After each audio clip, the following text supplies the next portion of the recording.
नमस्कार, स्वागत है आप सभी का हमारे चैनल में। हम सुन रहे हैं डॉक्टर अशोक शर्मा जी द्वारा लिखित सीता सोचती थी। कल हमने प्रारंभ किया है भाग 21, मैं सीता हूँ। आइए आगे बढ़ते हैं। वातावरण बहुत बोझिल हो गया था और सभी खामोश थे। कोई समझ नहीं पा रहा था कि क्या कहें, किंतु लक्ष्मण बहुत उत्तेजित थे। ऐसा लग रहा था जैसे वे अपने तरीके से इस समस्या को अति शीघ्र हल करने के लिए बहुत व्याकुल थे। राम के मस्तक पर चिंता की लकीरें थीं। लग रहा था जैसे वे किसी धर्म संकट में हैं। उन्होंने कुछ पलों के लिए दृष्टि ऊपर आसमान में गड़ा दी। लगा जैसे वे ईश्वर से कुछ कह रहे हों। सहसा सीता आगे आई। उन्होंने राम के मुख की ओर देखा और कहा, यदि आपकी अनुमति हो तो मैं कुछ कहना चाहती हूँ। सीता के इस अनुरोध से वहां उपस्थित सभी लोग कुछ चौंक से गए। लक्ष्मण ने उनके मुख पर दृष्टि डाली तो उन्हें लगा कि सीता का चेहरा अद्भुत तेज और किसी दृढ़ निश्चय से भरा हुआ है। किसी अनहोनी की आशंका से उनका मन हिल उठा। राम स्वयं कुछ आश्चर्यचकित से लग रहे थे। उन्होंने कहा, अवश्य महारानी, आपका स्वागत है। यद्यपि राम ने लगभग तत्काल ही यह बात कही थी, किंतु सभी को ऐसा लगा जैसे इस बीच समय का एक लंबा अंतराल गुजर गया है। सीता ने उनका उत्तर सुना। वे अभी तक राम से अपने लिए सीते संबोधन सुनती आई थी, किंतु आज इस महारानी संबोधन ने उन्हें चौंका दिया। फिर उन्हें लगा कि संभवतः सार्वजनिक स्थान होने के कारण राम ने उन्हें महारानी कहकर संबोधित किया होगा, अतः यह उचित ही होगा। फिर तो इस सभा में किसी के द्वारा उठाया गया यह प्रश्न तो अयोध्या की महारानी और रघुकुल की प्रतिष्ठा पर लगा हुआ प्रश्न हो गया। अर्थात जितना लगता है उससे बड़ा प्रश्न हो गया है। तो सीता ने स्वयं से कहा, नहीं, वे इस प्रश्न को इतना बड़ा नहीं होने देंगी, अपितु इसका समूल नाश करेंगी। उन्होंने सोचा, फिर मन को दृढ़ किया और बोली, यह मात्र किसी की पत्नी पर ही नहीं, अपितु अयोध्या की महारानी और रघुकुल की प्रतिष्ठा पर लगा हुआ प्रश्न भी है। इसका समूल नाश होना ही चाहिए। इतना कहकर वे गहरी सांस लेकर चुप हो गईं। उन्हें याद आया, बचपन में एक बार माँ ने कहा था कि स्त्री धरती ही तो होती है, और इसका अर्थ तुम्हें बड़े होने पर स्वतः ही समझ में आ जाएगा। एक पल को उन्हें लगा कि उन्हें माँ के उस कथन का अर्थ समझ में आने लगा है। राम ने उनकी ये गहरी सांस अपने अंदर तक महसूस की। महान पराक्रमी और धैर्यवान राम को भी यह विचलित कर गया। उन्हें परिस्थिति की कठोरता का अनुमान था, किंतु सीता के चेहरे पर जो भाव उन्हें दिखा वह और भी कठोर लगा। लग रहा था जैसे वे कोई कठोर निर्णय ले चुकी हैं। सीता ने आंख उठाकर यज्ञ में जल रही अग्नि की ओर देखा। राम ने सीता के नेत्रों को और उनमें उस अग्नि के प्रतिबिंब को देखा। उन्हें लगा जैसे दोनों ओर आग जल रही हो। उनके मन में भयंकर अनिष्ट की आशंका ने जन्म लिया। उन्होंने सीता के मुख की ओर देखा।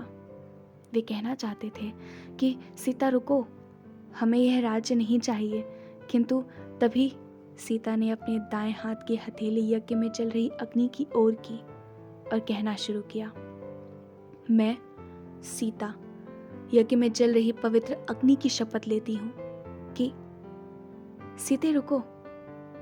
राम ने हाथ उठाकर कहा। उनके स्वर में विह्वलता और पीड़ा थी, किंतु सीता ने मानो कुछ नहीं सुना।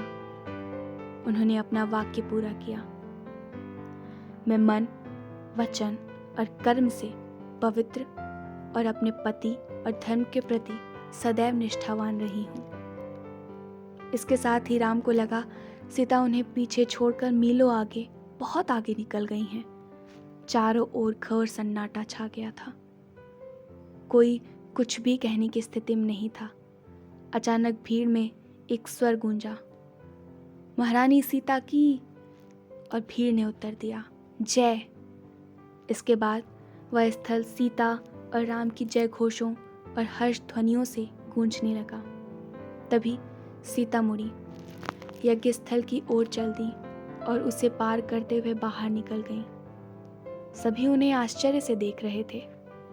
कोई समझ नहीं पा रहा था कि सीता कहाँ और क्यों चली जा रही हैं। राम ने आवाज दी, सीते।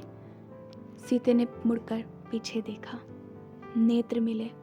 एक दर्द भरी मुस्कान उनके अधरों पर तैर गई और फिर उन्होंने अपना एक हाथ इस तरह उठाया जैसे वे राम से ठहरने के लिए कह रही हों। राम के हृदय में पता नहीं क्या हुआ, वे एक पल के लिए किंग कर्तव्य मोड़ से हो गए। इसी बीच सीता आगे बढ़ी तो भीड़ स्वतः उन्हें रास्ता देती गई।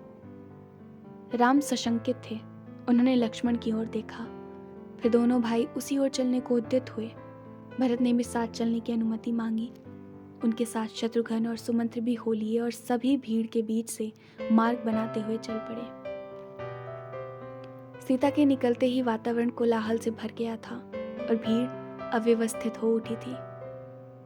यद्यपि कुछ सैनिक आगे आगे मार्ग बनाते हुए चल रहे थे, किंतु फिर भी कोलाहल, अव्यवस्था और बहुत अधिक भीड़ के कारण यह सरल नहीं था। राम की भौहें कुछ सिकुड़ी हुई, होंठ थोड़ा सख्ती से भींचे हुए और चेहरे पर चिंता की लकीरें थीं। जब तक वे भीड़ को पार कर सके तब तक सीता निकल चुकी थी। भीड़ उनके साथ चल पड़ी। सीता ने उन लोगों को भी रुकने का संकेत किया, किंतु फिर भी बहुत बड़ी संख्या में वे उनके पीछे हो लिए। पर उनके इस संकेत के कारण वे दूरी बनाए हुए थे, पास आने का साहस नहीं जुटा पा रहे थे। इस बीच सीता राजमार्ग छोड़कर गलियों से होते हुए वन जाने वाले मार्ग पर आ चुकी थी। उन्हें लगा कि उन्हें इस तरह के मार्गों पर चलने का बहुत अभ्यास है।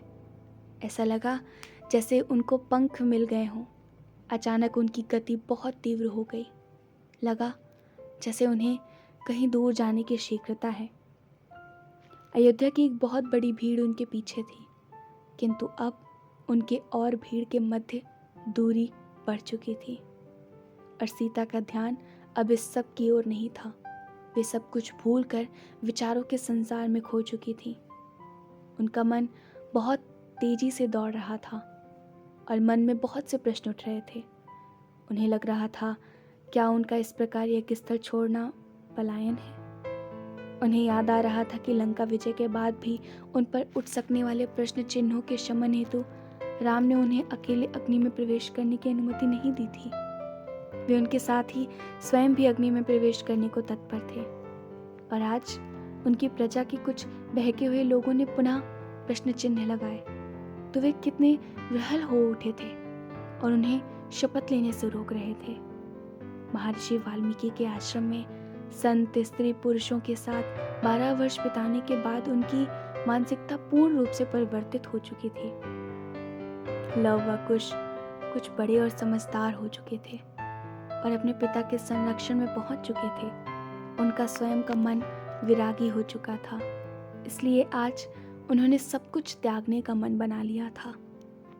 किंतु आज जो कुछ उन्होंने राम की आंखों में पढ़ा था, उससे उन्हें विश्वास हो गया था कि यदि वे इतनी शीघ्रता न करती तो निश्चित ही राम सब कुछ छोड़कर उनके साथ चल देते और यह अयोध्या के लिए बहुत अनर्थकारी होता।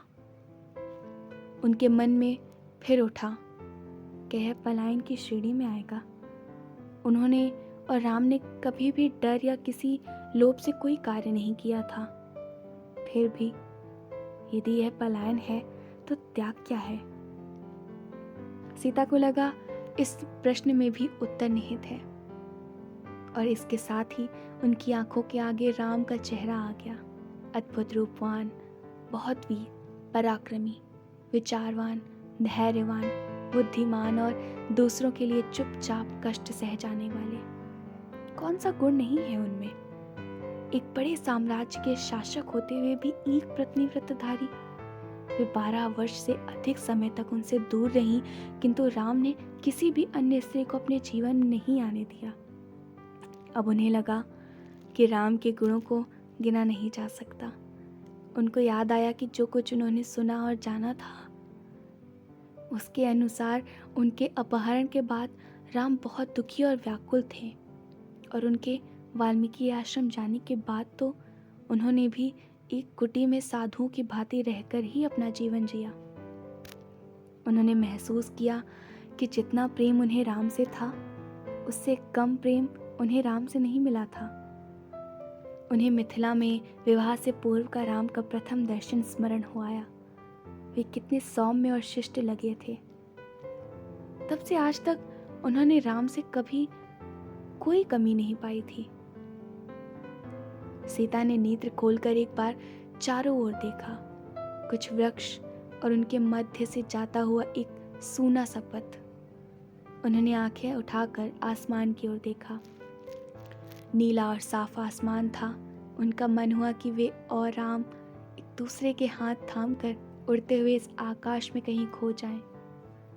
थोड़ी देर तक और चलने के बाद वे वृक्षों के एक कुंज के नीचे जाकर एक वृक्ष का सहारा लेकर खड़ी हो गईं।